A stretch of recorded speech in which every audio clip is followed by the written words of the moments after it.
but I'm a workout queen. But there has never been anybody in my workout class that died.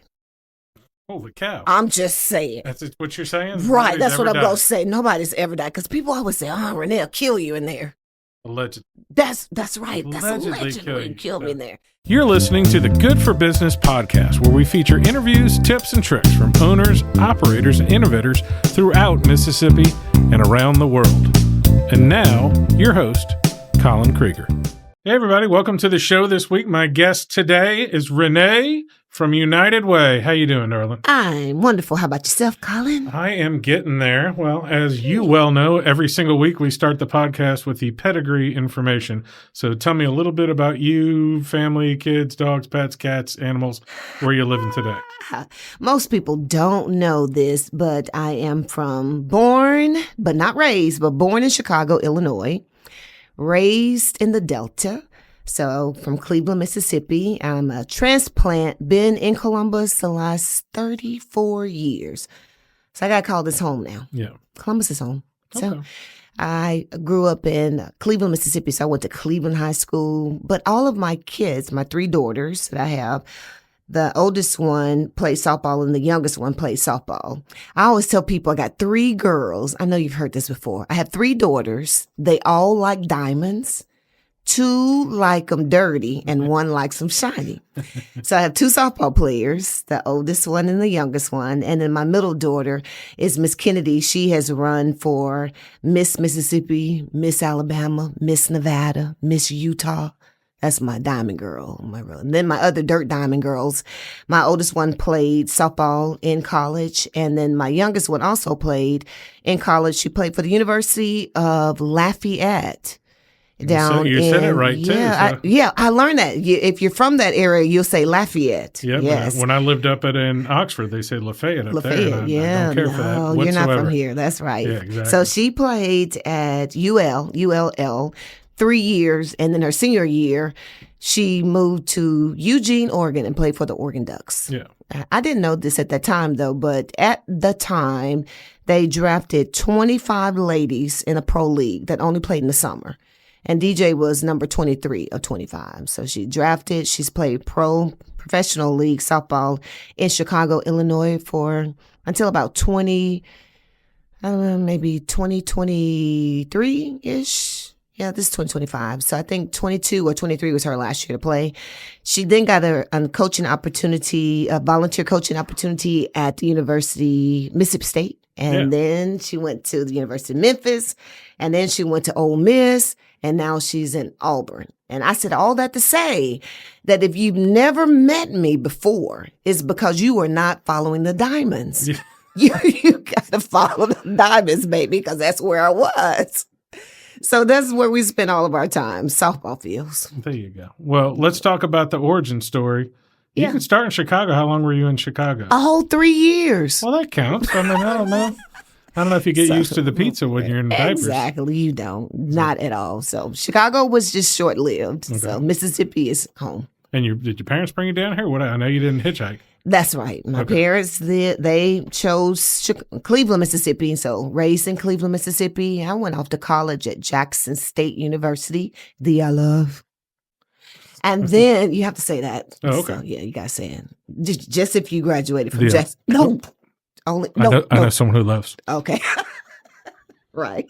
I'm sure I know there's a lot of friends in town who graduated Jackson State. They did. Okay. That's right. Donnie, my husband, Donnie, guys, if you guys know Renee Sanders, he grew up here. I don't think he was born here, but he's a lifelong resident of Columbus, Mississippi. Donnie went to Mississippi College, and we both ran track. So a lot of people may not know that about me, but I'm a workout queen. But there has never been anybody in my workout class that died. Holy cow. I'm just saying. That's what you're saying? Right. That's what I'm going to say. Nobody's ever died. Because people always say, Renee will kill you in there. Allegedly. That's right. Allegedly kill me in there. So that's what I do. I work out now. We both ran track in college. We didn't meet on the track field, but that's what we both wound up doing in college. It's hard to literally run into somebody on the track field. Exactly. Technically speaking. Can't do it. But you weren't just in track, though, too. Tell us how good you were. You were really good? I was all right. Where'd you go to track? I got a full ride to Jackson State University. I was the anchor leg for all of the relays, but I believe the only reason I was the anchor leg was because the person who did leg 1, 2, and 3, they were phenomenal, and all I had to do was cross the finish line. You had to get past it. Look, everybody, you've already been cited. We're only on our 5th episode, and you've been cited twice on as being one of the hardest working women in show business. Really? What was your first job ever, or for paycheck or not? Whether you're working on it for your family, or what were you doing? Before United Way, that's the question, right? I'm talking about when you were a baby, like the whole job. I got my first job in Las Vegas, Nevada. How'd you get to Las Vegas? I know, right? That's a whole nother story. That's a whole nother podcast. I don't want to even go there. That's all new. First job in Vegas. That was the first job I ever had. It was at McDonald's. I had to go all the way to Vegas to get a job at Mickey D's. They didn't have one over the Delta? They just didn't see all my potentials, so they would not hire me. That's what it was. So, yeah. But here, once I got to Columbus, I'm sure I did 5 years at the Columbus Light and Water Department. I didn't realize that was the state of Mississippi, that was a state job, working at Columbus Light and Water. So I did 5 years for the state of Mississippi through Columbus Light and Water. Yeah. And then I got, my next job was at East Mississippi Community College, but it was at the Air Force Base. So a lot of people didn't know that the Air Force Base had lots of colleges out there when I went. So the like St. Leo? St. Leo's was out there. There was maybe a representative from Ole Miss. They put all the colleges in the education building so that the airmen and their wives and spouses wouldn't have to leave the Air Force Base to take college courses. And so be like a proctor or something in those situations. Well, no, we actually had classes that we had a full schedule where they could come, they could do their English Comp 1, 2, college algebra, all of that in the building. So in that building, they would stop by my office and I would be their admissions person. I would get them admitted. Then I would help them register for class. I would help them with their financial aid. Then I get them their books, and then I write them a base pass. I could write a base pass. That's how they got on base. This is all before 9/11, right? So I would write them a base pass and get them on and off. So I was a sponsor to get the students to class. And I say students because it was open to anyone. So you didn't have to be in the Air Force. You didn't have to be military. So our students off-site could come, and I would really recruit really, really hard for all of the high school seniors that just finished college algebra 2, because it was equivalent to college algebra. I'm sorry. Algebra 2 in high school is equivalent to college algebra. Once they finish algebra 2, I would really, really, really pressure them to come on, knock it out, because college algebra is tough. So I did that for 18 years. Oh, wow. 18 years on the Air Force Base. That's a long time. I had no idea. Did you not? Did not. What did you do with Columbus Light and Water? Were you checking meters? Because I still have, there's one bill I haven't paid since 2002. No, at the Light and Water Department, I took your money. Oh, that's a good thing to do. You still take money then, right? I still take money. All right. So what did you do after the Air Force Base? I became United Way. I became Renee at United Way. Because when I first met you, I think it would have been at the Toastmasters, maybe even. Was that 10 years ago? How long have you been United Way? 10 years. Okay. So this is my 10th year. But you were at Toastmasters, correct? Were you there for a little while? I was. I still am. Okay. So I went there. It was when I started in real estate. I went for a few weeks, and then I got nervous and scared. Oh. Much like when I go on stage now, I'm nervous and scared to speak. So, yes, Toastmasters, for those that don't know, it is a platform that teaches you how not to use your filler words. Yep, I remember the count. Helps me a good bit. That's right. Then I learned how to intentionally make people cry when I speak, and that was it. That's all I had to do. I became a master at it. So 10 years at the United Way. So when you walked in there first day, not saying anything about any previous administrations or anything, what were the biggest challenges you had going on there when it was just the United Way office itself, not the giant factory that it is now? When I started at United Way, I was the volunteer director. I never directed the community. I was used to dealing with students, and now I'm still dealing with students, but just at a different level. I was the volunteer director when I started with United Way. I'd never been the director of the community. It was a little different. I always worked in my church, but now taking what I did with a small congregation, small youth department, trying to figure out how to get them plugged into the community was now me trying to get the community plugged in. Now, I don't know if a lot of people knew this, but when I started, United Way had a grant from the state of Mississippi. And it came from Volunteer Mississippi. And Volunteer Mississippi said, Renee, we will give you money to go and engage your community in Lowndes County, but we'll give you more money if you add more counties. And so that's when we took on Noxubee County. We tried to extend to Monroe County, but that didn't work out too well. So we became the United Way of Lowndes and Noxubee. And my job was to go find volunteer projects and utilize the track volunteer hours and utilize those funds to create volunteer opportunities. So that was my biggest challenge, spending someone else's money. And just in case you don't know, if you get grant money, whatever you write in your grant that you're going to spend those dollars for, you better spend it for those items. So you don't get to leave it in United Way's account and just give a nice fat cushion. You got to go do projects. So my job was to go create projects and then go find people to complete the projects. There you go. And how many organizations do you think y'all were helping then, 10 years ago? Oh, it's a different world 10 years ago, pre-COVID and world chaos. And absolutely. Stuff, so. I would say we had about 15 to 18 agencies at that time. Now we have about 24. There you go. Yeah. At that time, we were just United Way of Lowndes and Noxubee. And now we're the United Way of the Golden Triangle. So, yeah. And was it just you when you started, or were you managing volunteers under you that helped you? Not just the volunteers at the soup kitchen, but I mean administration-wise. No, there were two directors pre-me.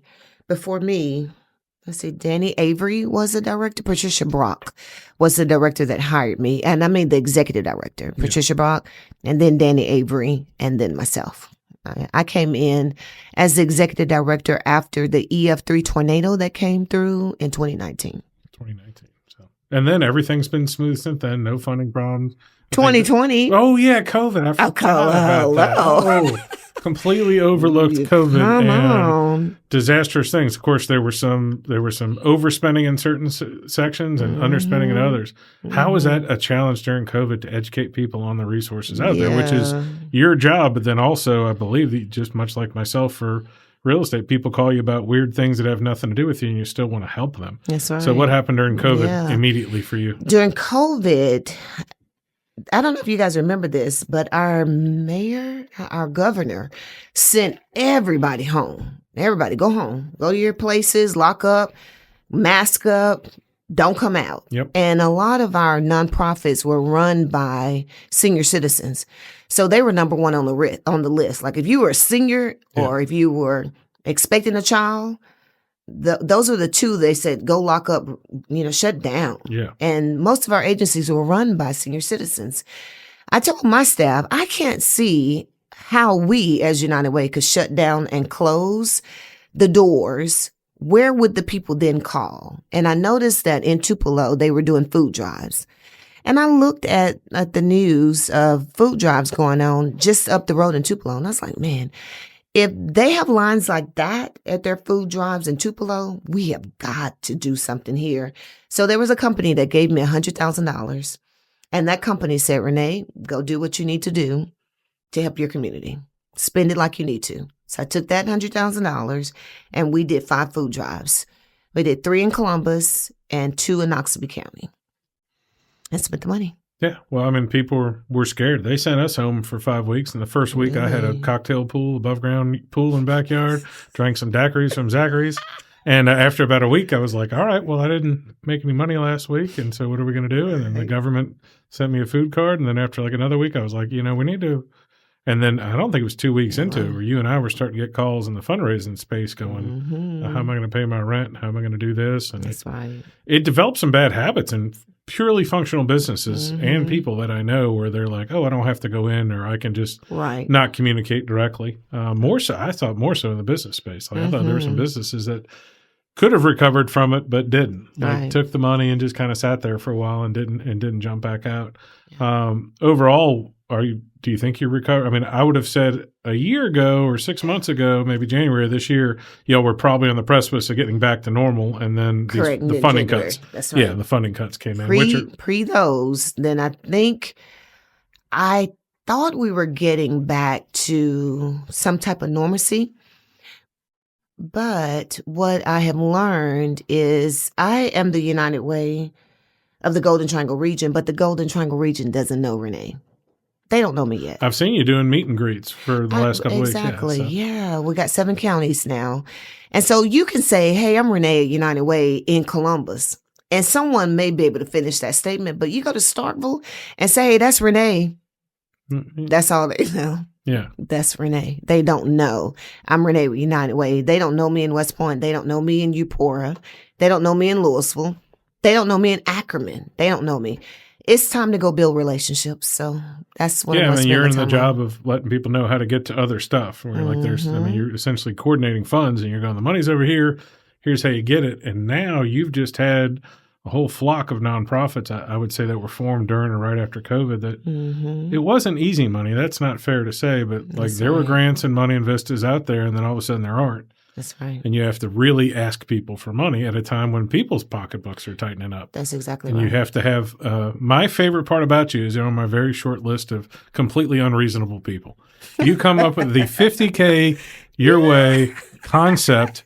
When I look at that, I look at it the same way when I see somebody paying $1,500 for rent to have a boutique and that sells $8 dresses. I'm like, I don't know how you're going to do it. I've mentioned them almost every episode, but Ryan and Catherine Munson, Ryan going from being a stockbroker to having a beard wax and pizza and beer emporium. And it works. And it works great. So there are things like that just don't make sense to me. And that's what I love about you is that you're doing something that I saw there was something on TV the other day about the United Way. It was with the United Way, and they're like running 4 counties. I'm like, y'all better catch up. I'm like, I've referred to you in the last week as the fastest growing United Way in the country. I don't know if that's true, but it has to be because I know that people in United Way in New Orleans, and I know my friend there who also helps with the Sports Hall of Fame there says he goes, there's United Ways aren't growing. Right. And he goes, and I'm like, no, they took over a few counties up here. And he's like, what are they, crazy? I'm like, probably in one of the most need-stricken areas of the country. One of my quotes I like to tell people is like, you're not aware that 26% of Mississippians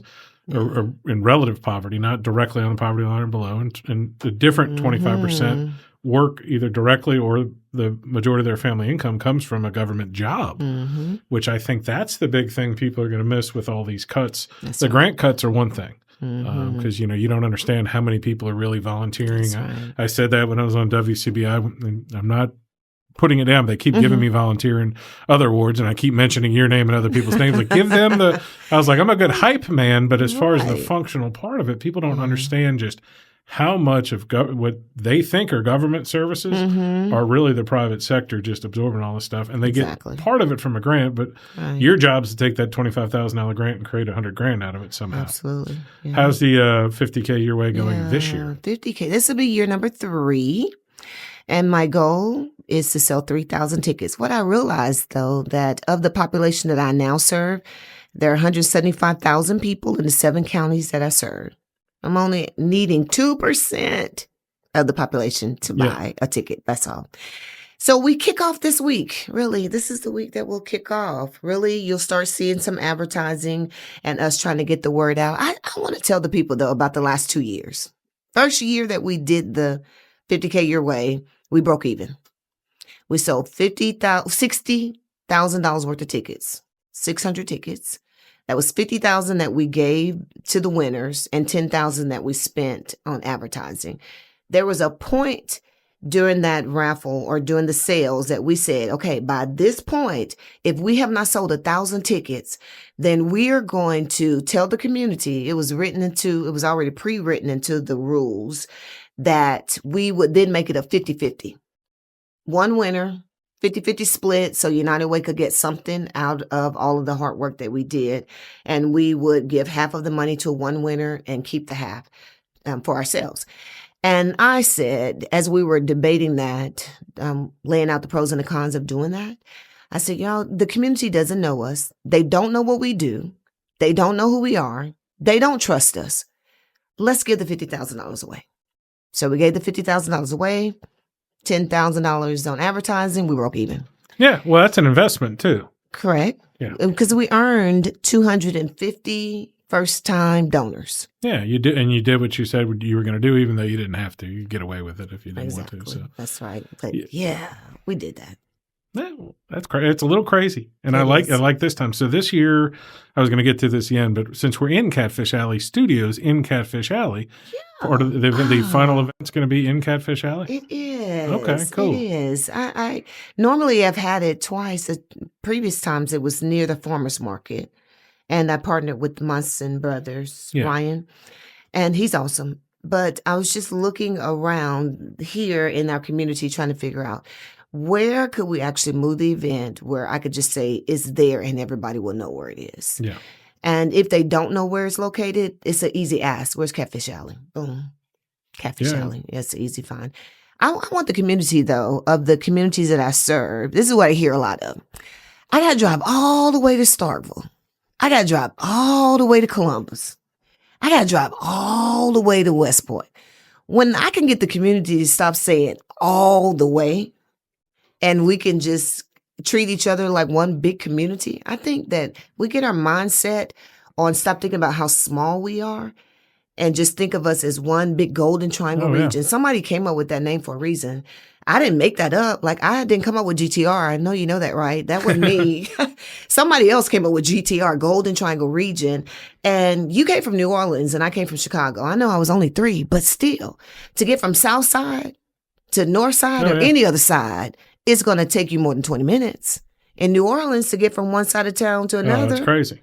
Right. I can see things in New Orleans that are 20 minutes away. I can be like, I want to go to Winn-Dixie, and it takes me 20 minutes. So people laugh. I've already been to Starkville today, and it's 1 o'clock. Right. And I'm going to go afterwards and meet somebody, and it's one podcast away, if not even just to listen to it. And it's funny they have the identity. It must have been some identity at some point that they put the name out there. And I'm thinking that, hopefully we got a new administration in the city. Maybe there'll be some working towards that because we need it branding-wise because the further you get away, I use that example a lot with Columbus and Caledonia and New Hope. Like, if you're in New York, you don't tell somebody you're from New Hope, Mississippi. You tell them you're from Columbus, hoping they may know. And then you'll be like, well, I'm from Columbus is next to Starkville, and then blank stare, and then you're Tuscaloosa, Alabama. Maybe like you can get it. And they're like, so maybe they'll know Tupelo and Elvis from a song or something. What's been the challenge for you as far as expanding? Is it more about getting to know people on the ground or the businesses? The bigger you know what has been the biggest challenge is me trying to figure out, because in our other communities, there were United Ways, and there was a United Way in Starkville, and there was a United Way in Clay County. My biggest challenge is trying to figure out, should I go back and mend broken bridges that I didn't build? Or should I just look for another? Start building new relationships? Or should I spend time rebuilding, mending broken relationships from previous directors? I'm not saying that they broke anything, but there's something that happened and those United Ways dissolved. Maybe it was timing, maybe it was funding. I'm not sure what it was, but that's my biggest challenge. Renee, where are you going to speak? It's only one Renee. I don't know if you guys know that. They try to call Rhonda Sanders. Yeah. They try to call her Renee. She will answer. But there's only one Renee at United Way. There's 7 counties. I can only do so much. And people are like, Renee, there's no way you're going to do all those counties. And they're absolutely right. I'm not trying to do all the counties, just one at a time. I'm just going to take it one bite at a time and hoping that the people can introduce me and open some doors, some new doors. Y'all, I need new doors. Well, that's part of, I talk to my kids a lot about limiting beliefs. So if you've got an existing building that had existing relationships with donors, which I deal with fundraising, that if PACCAR is writing you a $50,000 check all year, there are some donors want more for $550,000. The $500 guy may want a picture with you, get recognized at the banquet, get on the back of T-shirts and other. And the 50,000 people just want 2 reports a year. Some of them want them to give to their boss. Right.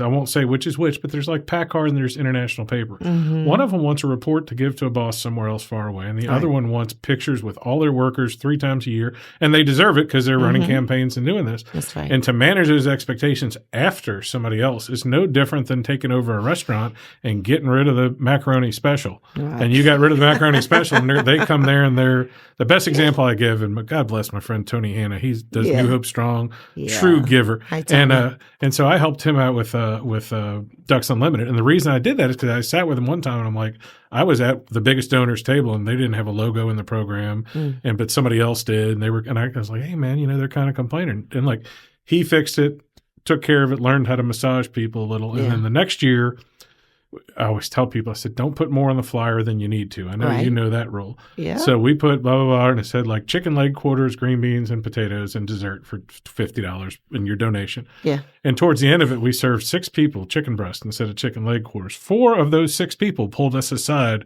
and said, it says right here that I was getting chicken leg quarters. And I use that example when I'm doing events. It says, don't put live auction, silent auction, and raffle unless you're going to have them all. They're like, we'll figure it out. I'm like, you set expectations. Who, what, when, where, how much it is to get in. If you're going to fundraise, they're probably hoping you have a silent auction. But that way, if you don't, you run out of gas, you don't have time for one. But I said, but people get frustrated because, and a lot of people on somebody else's dime. They're on the company. That's PACCAR's sending 10 people, and they're like, well, I'm going to do all this other, get a couple drinks for free and do other things. And that's a big challenge in any business, mending relationships, whether they were bad or not, because they're, you never know that the day that United Way closed is the same as a restaurant closed. There are people waiting for paychecks. There's some other organization that thinks you messed them out of a $10,000 grant. How hands-on are y'all with helping people get grants? Or tell them, explain exactly what you do at United Way, and that'll help a lot of people. Because the concept is big. I talk about in fundraising that we have to have, it's better for me on what I do at a smaller level to have, if your kid has a heart problem, let's name the race after them than the American Heart Walk.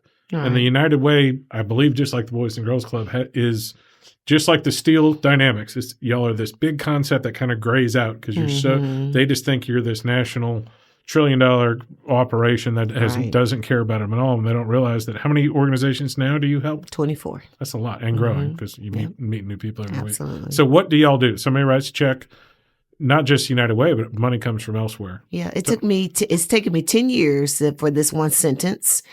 And if you've heard it before, bear with me. You got to hear it again. United Way is a multidimensional, volunteer-led nonprofit that oversees donor dollars with integrity. So I tell you that I'm multidimensional because when the skies are gray, tornado, whatever's happened, any type of disaster, we're there to organize your volunteers that's going to come to your community. When the skies are blue, we're doing fun events. We're finding volunteer projects. We're doing community service events. And I'll leave it like that. We're finding projects to do. I am volunteer-led. I have 35 board members. Shout out board member president. Dr. Yvette Roby, y'all, is my new board president. 35 board members. And y'all, Colin used to be a board member. Thank you, Colin. Yes, we're still an honorary. I want to say this too, and I help Renee out a lot, but we both kind of looked at each other like, I'm not good at committees. I'm honestly not that great at boards because I want to go the same way she looks like she's tied in a room. And I looked at her after about 6 months, and I was just like this, and I'm like, just call me when you need me. She's like, all right, I'll just call you when you need me. That's right. That's how I use them. Yeah. And then we are a nonprofit. I'm a nonprofit. I am funded by the community. I have 2 federal grants that right now are just shaky, but the majority of our funds come from the community. That's it. It just comes from the community. I have a few grants that are out there, but the bulk of the money comes from the community. And so I oversee donor dollars with integrity. And so people will give if they can see what you're doing with the funds. They will give and they will support you.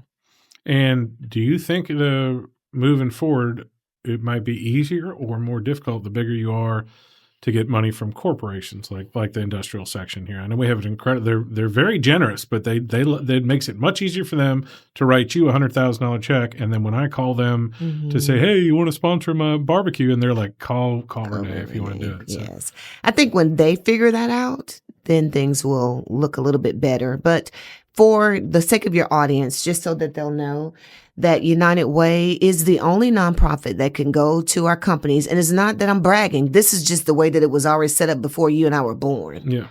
That United Way goes into the industries or the companies, and we're the only ones that can ask for payroll deductions.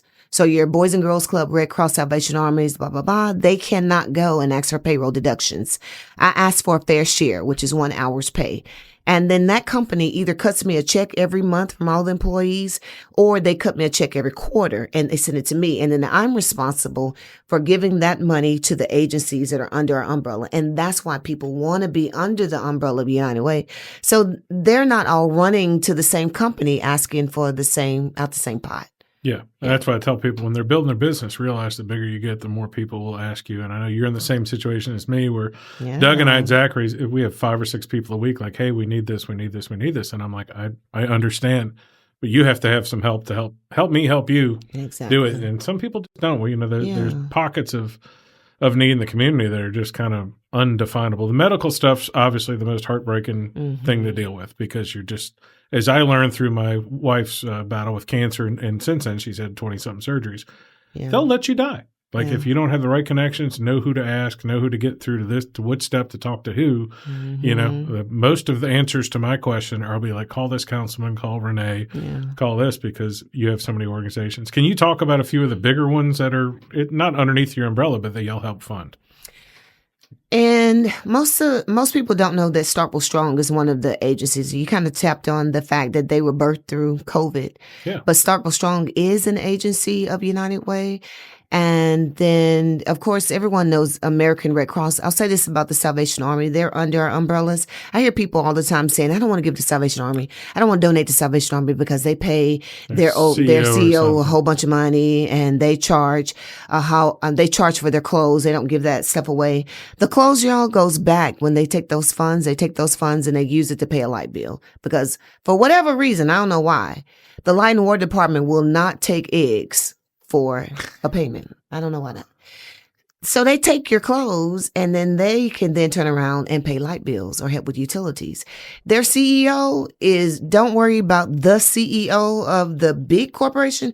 You got to take care of your local CEO, your local Renee's, the local people. We're not making a ton of cash like the big dogs. And there are a lot of people that won't give to us because they're worried about someone that's so far away from our community, cares less about the community, and all it does is hurt us. It hurts us. I can tell you, if you're talking about an unbranded, unnamed, unmanaged charity, you're running a much higher risk of your money not being spent efficiently by not going United Way or look. And we came here from Hurricane Katrina. It's about 20 years coming up in about a month. Yeah.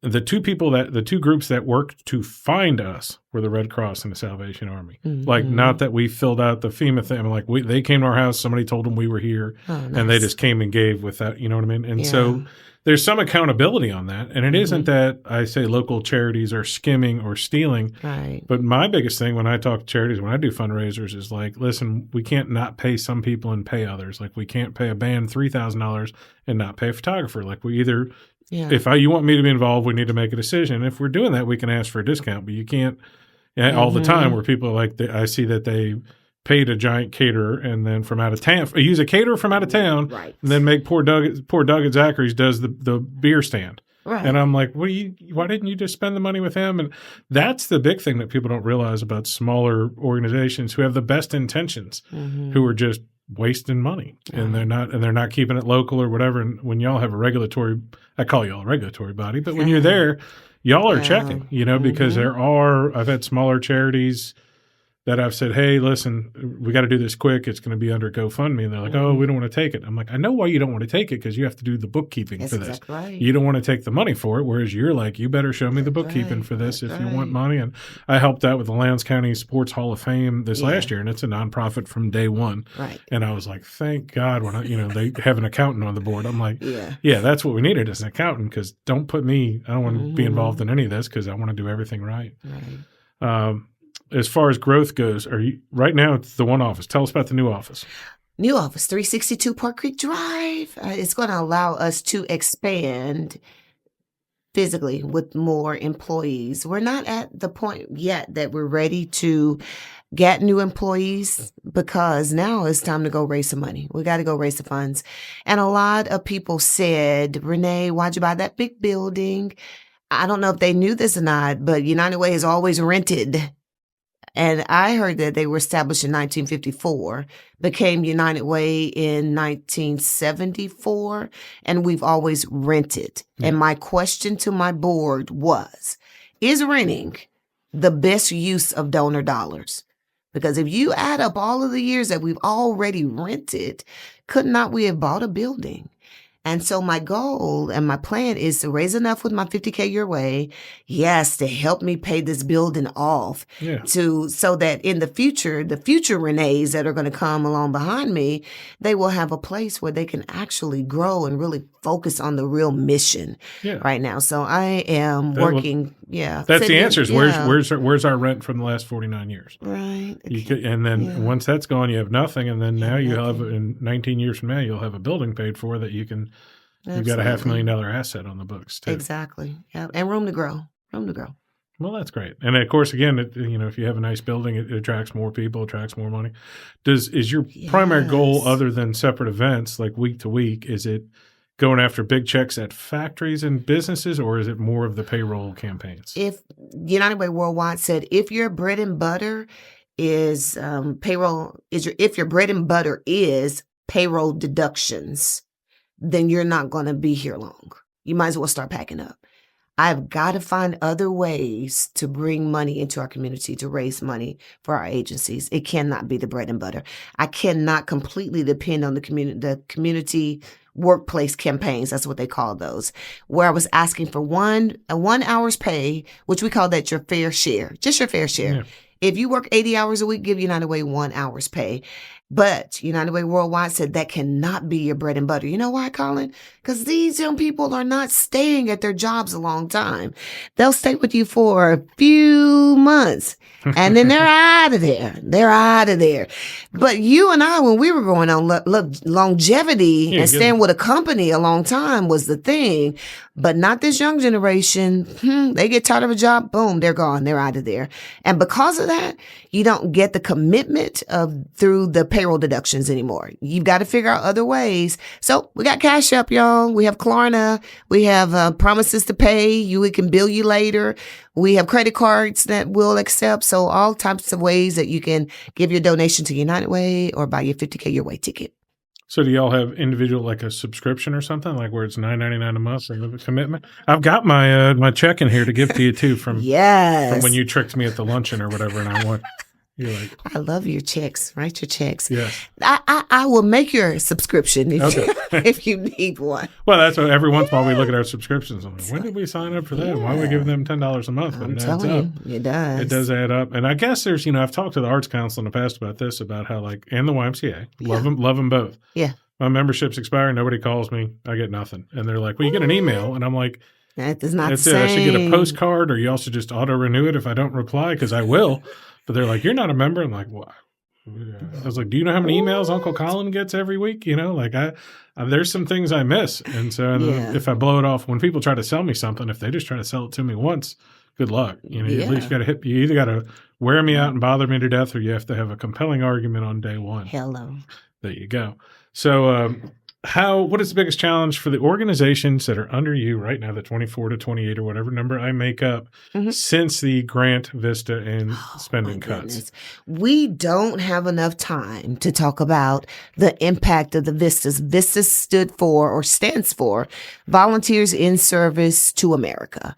And what those individuals were getting or providing to our community, the organization would pay $1,500 a year for that individual. High dollar stuff. High dollars, $1,500, and you would get a full-time employee that would help you with any backdoor things, behind the scene things. They could not do a direct search for you, but when it came to your computer, anything on the back end, the paperwork, organizing, coordinating, all of that they could do. And when the federal government shut that down, 9 employees were sent away in the Starkville area. The person who ran the program, who worked for Mississippi State, was sent home. My organization did not get a letter. My Vista person did not get a letter, but we got this. This is what we got. Right. Yep. Nothing. And Nothing. People don't realize, on the podcast I've talked here before about the the gaps in society are filled usually by people. And sometimes there's just help with grants when they get to a certain level, but the Create Foundation, or now the Lyons County Community Foundation, Forge is a great example. The Link did everything it could to develop industrial development. They needed help in the high schools. The EMCC built the community university, but they didn't do well in the high schools. Right. And then all of a sudden, people came up with it. And then at a certain point, when people build an organization and they become an official nonprofit, then they need help. And the government should be covering just part of that, because that's when the people realize, wait, why are we seeing a larger homeless population in the last 3 or 4 months? I'm like, well, all their support services just got cut. And if it was 40 years ago, we had mental hospitals and all this other stuff, but we don't have that anymore. That's right. You have the Golden Triangle Homeless Coalition or community counseling, which we have a huge office here, and they do still get state money, but people don't conceive of it. They just don't see it until it's gone. And they don't realize where the holes are that were, again, every organization you have at one point was probably 2 people doing a great job as a volunteer organization. Then 2 is a lot. Then they got together with another one. Then they said, hey, we don't want to mess with this. We want to be a nonprofit, so we do everything right. And then they do that for 20 years. Then they start getting grants. Right. And I remember meeting some Vistas working for the Arts Council here, and they were telling me what they made. And I'm like, oh, like what a great investment even from the government standpoint to just do this to keep things rolling and fill in the holes in society. Because I know my friends in New Orleans who are in the charity space are getting crushed by it, because they have 10 to 1 as many people as we see. So they have organizations that are feeding 2,000 people a day. That's right. And every level of them, because a lot of the homeless coalition there gets fed by Helping Hands or whatever. So, and there's 4 layers under it that have all been cut just a little. Yeah. And then all of a sudden in New Orleans, they're like, wow, there's a big uptick in homeless people. And I'm like, well, what'd you expect? And then they're like, then the police it ends up being the government at some point spending the money just arresting people constantly.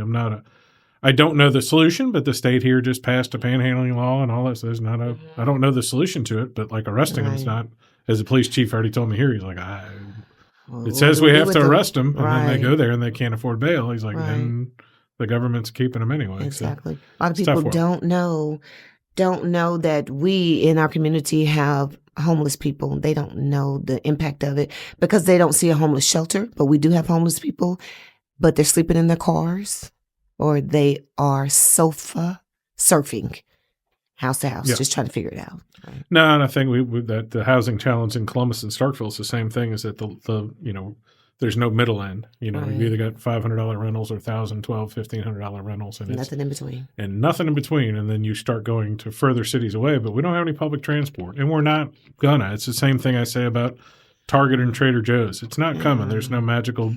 There's literally not a magical bus. Now we may get one in Columbus or somebody. We're not gonna get a Target. What's that? We're not gonna get a Target. No, but I'll say it, and I'll say it again. My wife and 3 teenage daughters do an amazing job of shopping at Target, even though we don't have a Target. So. I don't know. We're going to get an Aldi. Like the Aldi's negotiating a lease right now, so some people will be excited about that. Oh, that's cool. Yeah. Now, look, things are okay. I would have run away if they weren't. And again, I consider it the whole Golden Triangle, because up until they closed it, we had a Checkers over there in West Point. They got a really good donut shop over there. Yep. Good little restaurants. Starkville's got more of the fancy boutiques and cookie stores, and as long as you're willing to drive a little, you're in great shape. So. Yeah, don't say way over there, though. Y'all, we're the Golden Triangle region. Let's work like it. Yeah, and we're starting to see what I expected here when I rolled into town 19.8 years ago. Is we're starting to see more housing and development between here and Starkville.